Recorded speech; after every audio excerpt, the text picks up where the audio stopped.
नमस्कार। आज का टॉपिक है गुरुपात की रिष्ठ योग। गुरु चंडाल से भी कई गुना ज्यादा खतरनाक है गुरुपात की रिष्ठ योग। पक्का आप लोग ने इससे पहले इस नाम को नहीं सुना होगा।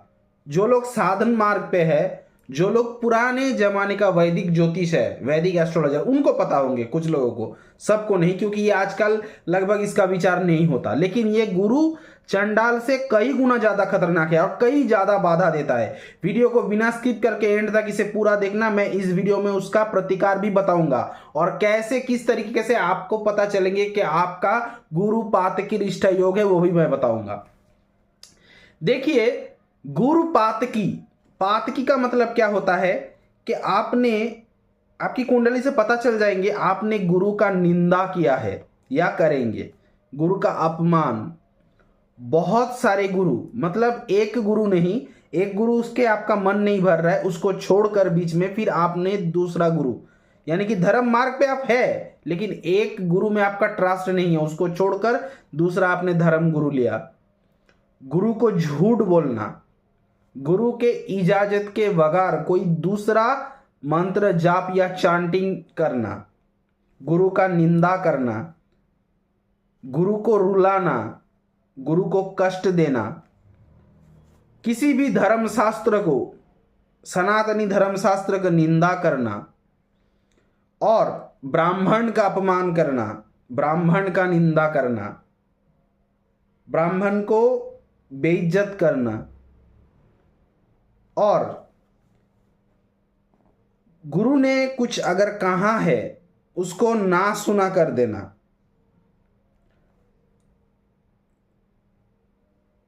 गुरु के आदेश के बिना कोई गलत काम करना, गुरु का आदेश नहीं लिया लेकिन आप चुपके से उसी गुरु का मंत्र लेकर आपने किसी और का गलत काम कर रहे हो, तो वहां पर गुरु का श्राप होता है, जो कि कुंडली से साफ साफ पता चल जाता है कि गुरुपात की रिष्ठ योग है। अब रिष्ठ का मतलब क्या है? गुरुपात की मतलब तो मैं तो समझ गया, आप लोग ने सब समझ गए हैं आराम से गुरुपात का मतलब क्या होता है, ठीक है। और रिष्ठ का मतलब क्या होता है? रिष्ठ का मतलब है काल, समय, मतलब किस काल में, किस समय में, कौन सा टाइम में आप रूल्स एंड रेगुलेशंस को तोड़कर गुरु का अपमान करोगे, तो वो है गुरुपात की रिष्ठ योग। अगर किसी इंसान की जन्म पत्रिका में गुरुपात की रिष्ठ योग है तो जन्म पत्रिका को नॉर्मल बेसिक पहले फास्ट फोकस में देखना, लगन भाव डैमेज होंगे, फोर्थ हाउस डैमेज होंगे यानी कि सुख स्थान, सेवेंथ हाउस डैमेज होंगे यानी कि विवाह स्थान, उसके बाद कोण स्थान यानी कि नाइन्थ हाउस नवम भाव, धर्म भाव डैमेज होंगे, उसके बाद प्राप्ति यानी कि 11th हाउस आय भाव डैमेज होंगे। इतना सारा भाव अगर आपके जन्म पत्रिका में डैमेज है तो बेसिक तौर पर, मतलब आम तौर पर समझ लेना कि आपका गुरुपात के रिष्ठ योग है। और किसी अच्छे ज्योतिष, अगर मुझे पसंद है तो मुझसे भी कंसल्ट कर सकते हैं, इसका रेमेडीज है लेकिन बहुत पेनफुल। मैं समझाऊंगा कि क्या क्या होता है इसका कारण। देखिए, अगर आपका मेष राशि या मेष लगन है, खास करके लगन को ज्यादा एक है, आपका मेष लगन है, आपका कर्क लगन है, आपका तुला लगन है, आपका मकर लगन है, मेष कर्क तुला मकर, ठीक है, और उसके साथ साथ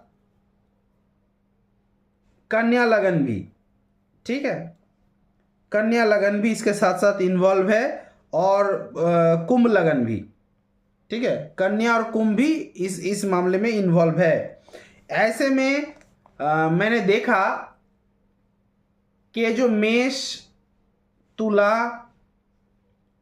मकर, कुंभ, मकर में उतना ज्यादा असर नहीं पड़ता लेकिन कुंभ में, मेष, कर्क, तुला, कुंभ, कन्या में मैंने देखा किसी का अगर लगन है तो इन लोगों का फर्स्ट हाउस यानी कि लगन, फोर्थ हाउस यानी कि सुख स्थान, seventh house, ninth house, 11th house अगर डैमेज हो तो बहुत ज्यादा मुसीबत आएंगे। जैसे कि आप लोगों के जीवन में अचानक सा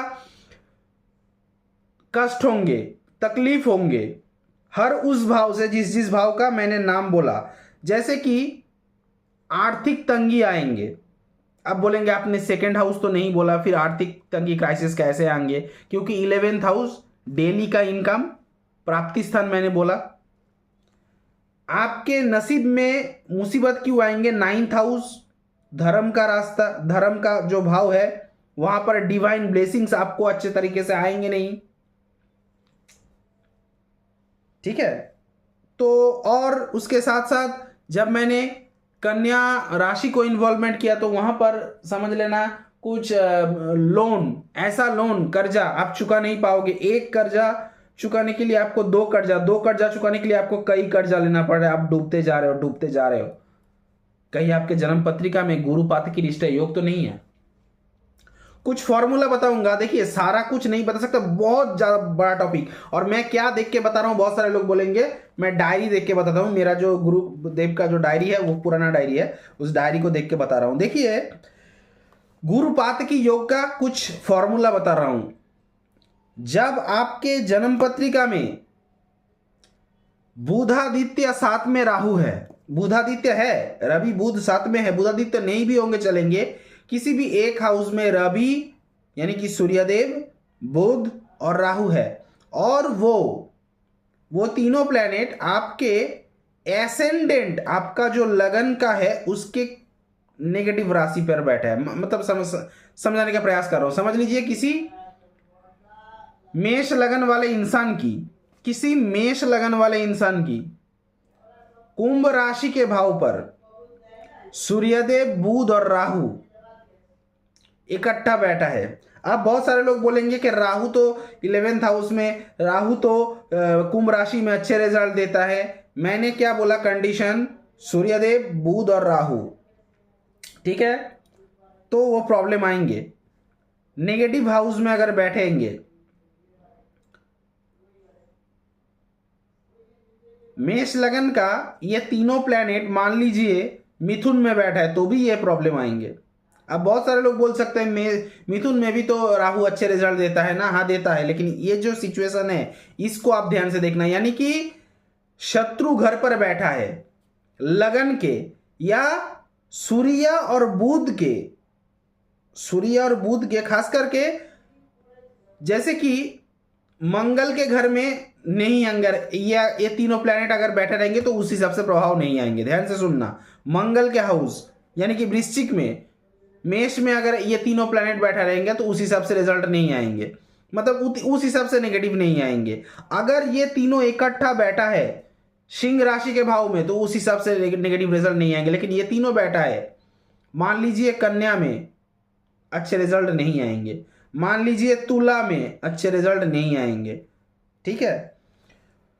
दूसरा, अगर आपके जन्म पत्रिका में कन्या, तुला, मकर, कुंभ, मीन, कन्या, तुला, मकर, कुंभ, मीन, इसमें शनिदेव, शुक्रदेव और राहु अगर साथ में बैठा है, शनिदेव, शुक्रदेव और राहु तीनों प्लैनेट साथ में बैठा है, अगर नहीं तो शनिदेव, राहु और मंगल, शनि, मंगल, राहु, सातों प्लैनेट, ये शनि, मंगल और राहु, ये तीनों प्लैनेट बैठा है कहां पर? कन्या में, तुला में, मकर में, कुंभ और मीन में, तो भी आपको जीवन में काफी ज्यादा प्रॉब्लम आएंगे।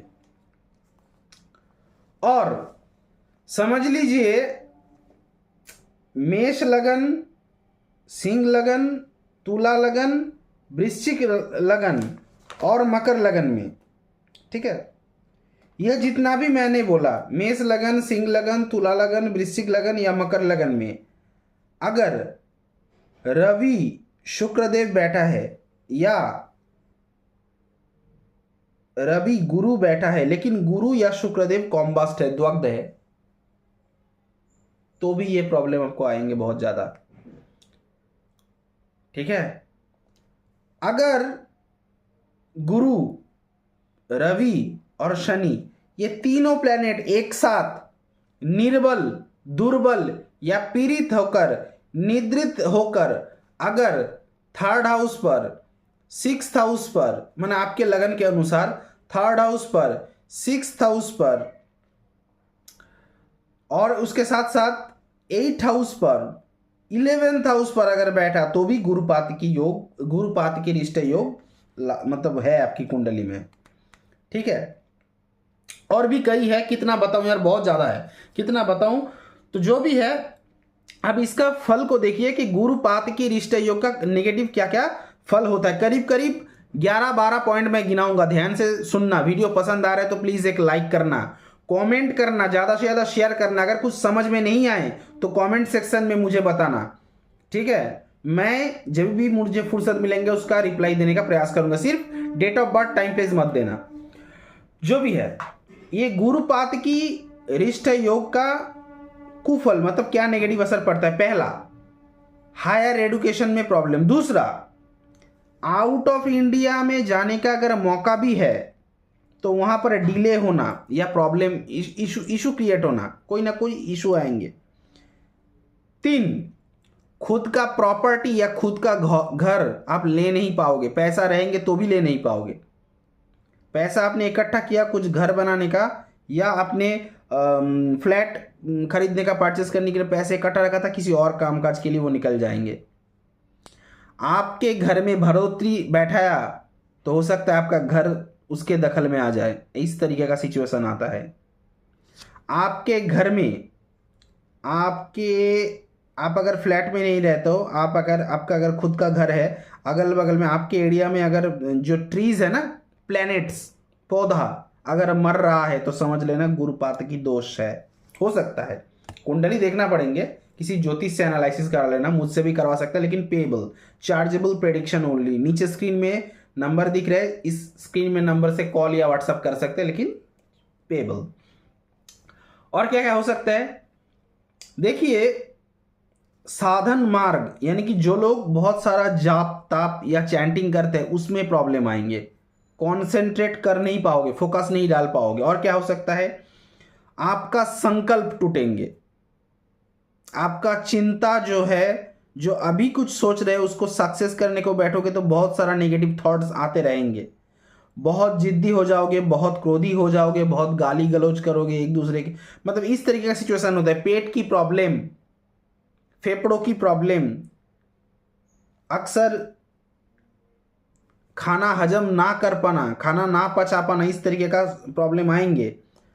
साधु संत, आसपास के लोग और महंत लोगों का भी आपको बुरे नजर में देखेंगे। और क्या हो सकता है, आग जनित घटना, पैसों की तंगी के वजह से शादी ना हो पाना, ठीक है, बहुत कोशिश करने के बावजूद भी किसी दूसरे के प्यार मोहब्बत या किसी दूसरे का सपोर्ट ना मिल पाना, कहीं आपके जन्म पत्रिका में गुरुपात की रिष्ट योग तो नहीं। अब मैं बताऊंगा, वीडियो पसंद आ रहा है तो लाइक कीजिए, बहुत मेहनत लगता है। देखिए, ये गुरुपात की रिष्ट योग है जन्म पत्रिका में आपकी, समझ लीजिए है, लेकिन उसके साथ साथ कुछ अच्छे योग भी है, जैसे राजयोग, सिद्ध योग, शिव योग, लक्ष्मी योग और आपका करण योग। अच्छा, ये करण वो करण नहीं जो 11 करण, उसकी बात नहीं कर रहा हूं मैं, ठीक है। ये जो राजयोग, सिद्ध योग, शिव योग, लक्ष्मी योग, ये जो है, अब ये मेरी भाषा उसी को समझ में आएंगे, बार बार बता रहा हूं, जो कि नाड़ी ज्योतिष या पुराने जमाने का वैदिक ज्योतिष पढ़ता है उनको समझ में आएंगे, वरना सबको समझ में नहीं आएंगे, ठीक है। देखिए, अगर समझ लीजिए गुरुपात की रिष्ट योग है, कुंडली में है, लेकिन कुछ अच्छे 1 या 2 आपके अच्छे योग है, तो आप लोग कैसे हो सकता है, आप लोग मतलब आप लोगों के खानदान में कोई ना कोई साधन मार्ग पे है, तभी उसका अच्छे परिणाम के वजह से आप भी इस लाइन पे, साधन मार्ग पे जा सकते हैं।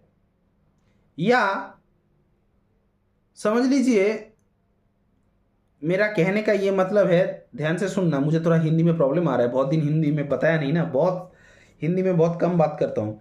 देखिए, मेरे कहने का मतलब है, जिसकी जन्म पत्रिका में, ऐसा नहीं कि हर इंसान साधक बन जाए, ऐसा नहीं, एक नॉर्मल एंगल की तरह बात करता हूं कि आप अगर किसी भी कामकाज के साथ जुड़ा हुआ है, ठीक है, किसी भी कामकाज के साथ जुड़ा हुआ है, अगर आपके खानदान में ऑलरेडी ये सब अगर योग है, मतलब ये जो गुरु पातकी रिष्ट योग के साथ साथ अगर कुछ अच्छे योग है, तो समझ लेना आपके परिवार में कोई इंसान और भी है या था जिन्होंने साधन मार्ग पे चला है, जिसके आशीर्वाद आपके ऊपर है। ठीक है, मेरे कहने का क्लैरिफिकेशन यही है। अच्छा, अब इसका अगर आपके जन्म पत्रिका में इस तरीके का बाधा आ रहा है, समझ लीजिए कि आपको पता नहीं है, लेकिन आप बार बार सब कुछ आपका कंफर्म है, लेकिन फिर भी आप आउट ऑफ इंडिया जा नहीं पा रहे हो, कामकाज की वजह से जा नहीं पा रहे हो, सब कुछ ठीक है, बढ़ोतरी उठने का टाइम पे नाटक कर रहा है, घर से नहीं निकल रहा है, एक लोन चुकाने के लिए 2 लोन 3 लोन में गिर रहे हो, ऐसी समस्या क्या बार बार, तो समाधान के रूप में लिख लीजिए नारायण मंत्र जप तप करना। नंबर 2, गरुड़ मंत्र जप तप, गरुड़ा गरुड़ा मंत्र का जप तप करना रोज, डेली चैंटिंग। घर में पारद का शिवलिंग या तो शिवलिंग, कोई भी शिवलिंग बैठा के रुद्राभिषेक करे, और अपने अपने जन्म कुंडली के अनुसार कुंडली जरूर जांच विश्लेषण करा लेना। 5 नहीं तो 7 नहीं तो 8 मुखी, 5 7 नहीं तो 8 मुखी रुद्राक्ष का धारण कर सकते हो, लेकिन सब नहीं, क्योंकि बहुत सारा ऐसा राशि, ऐसा लगन है जहां पर 5 7 8 सूट नहीं करता। ठीक है, और क्या कर सकते हो, 16 सोमवार जो है उस व्रत का पालन कर सकते हो। कपाल में ये जो फोरहेड है ना, यहां पर हल्दी चंदन का तिलक धारण करें, जैसे मैं करता हूं। ठीक है, ये हल्दी और चंदन का तिलक एक साथ, सफेद चंदन और हल्दी साथ में है, तिलक धारण कर सकते हो। लगातार 44 मंगलवार, 44 मंगलवार कच्चे हलूद, मतलब हल्दी को हल्दी बोलता है आप लोग, कच्चे हल्दी, कपूर, कुमकुम, दूध, दही, धीरे धीरे सुनना, कच्चा हलूद यानी कि कच्चा हल्दी, कपूर, कैम्फोर इंग्लिश में बोलता है कैम्फोर, कुमकुम, दूध, दही देकर स्नान कराना। किसको स्नान कराना, खुद को, शिव जी को नहीं, खुद को स्नान कराना। इतना सारा कच्चा हल्दी, थोड़ा बहुत कपूर, कुमकुम, दूध, दही, थोड़ा थोड़ा करके देना, नहा लेना। ठीक है, तो लगातार 44 मंगलवार करें, रोज नहीं, लगभग काफी ज्यादा आपको आराम मिलेंगे। ठीक है, अभी तक आपने वीडियो अगर देख लिया तो एक सवाल मैंने आपसे कर रहा हूं, अगर मन लगा करके आपने देखा तो कमेंट सेक्शन में जरूर बताएं कि आपका नॉर्मली अगर गुरु पातकी रिष्ट योग है तो कुंडली से पहला नजर में कैसे पता चले। ठीक है, आज वीडियो को यहीं पे समाप्त करता हूं, मिलता हूं किसी नेक्स्ट वीडियो पे, किसी और नेक्स्ट टॉपिक पे, तब तक के लिए